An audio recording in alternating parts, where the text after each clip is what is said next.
Hi everyone! So before I get into the video today, I just want to put a disclaimer out there that I am not an expert when it comes to Lyme.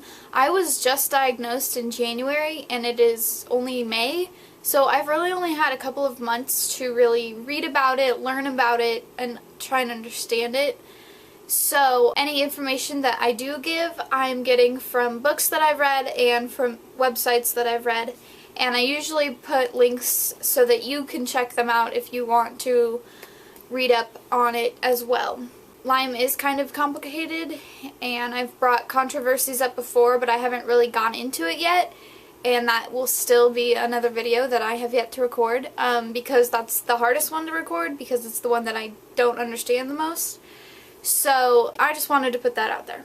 Now here's the video for today. Today I kind of wanted to talk about the neurological side of Lyme and the different symptoms that come with that. The only reason I haven't really talked too much about it is because my neurological symptoms that I do have aren't really severe, and so I don't think about them very often like I do with my dizziness or my GI problems or my weakness. And again, like in my disclaimer, I'm not an expert and I might not totally understand why certain things happen when you're infected with this Lyme bacteria. I just know that they do happen, so just putting that out there. First, I will get into the neurological symptoms that I personally deal with. One of my neurological symptoms is anxiety, and I know a ton of people deal with anxiety, and I dealt with anxiety long before I was ever infected with Lyme.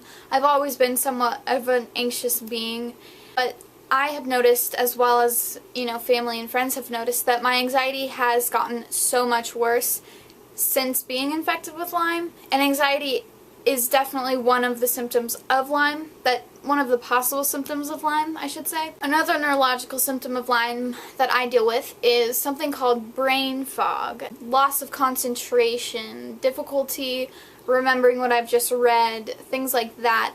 This one is kind of weird to talk about just because it's just strange to me. And it's one of those things that I didn't really realize I was doing it until someone brought it to my attention, or I realized that I was doing it, but I didn't realize that it was an actual symptom of Lyme, and I was doing it because of Lyme. But I have a really hard time trying to explain myself, but it's not as bad as it could be. There are lots of people out there who have difficulty even making sentences. Some people aren't even really able to talk.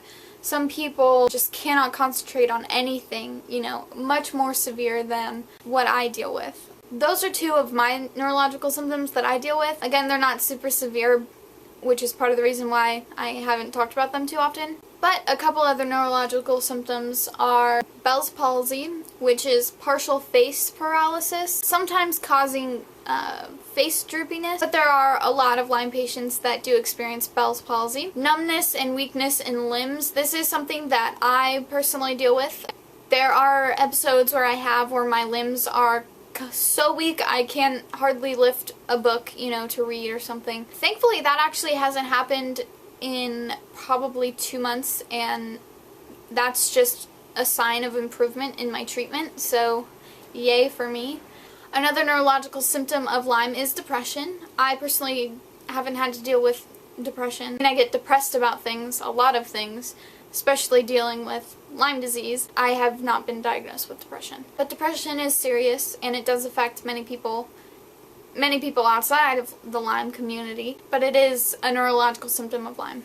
Memory loss is also a very serious symptom of Lyme. Again, I don't know why this happens. I don't know why memory is affected with the Lyme bacteria, but it is very possible, and it's a serious thing.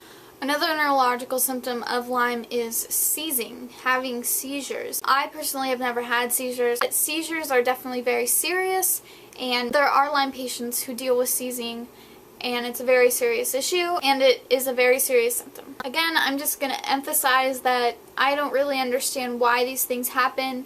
These are just things that I have either personally dealt with myself, or I've read about in other people's stories, or read about in Lyme articles online. If you are interested, check out the links below, do your own reading, and if you're not, thanks for watching anyway. I think the next video is going to be about invisible diseases and the spoon theory and stuff like that. And if you have no idea what I'm talking about, then make sure to watch the other video because it's going to be a good one. Thanks for watching. I really, really appreciate it, and I'll see ya in the next video.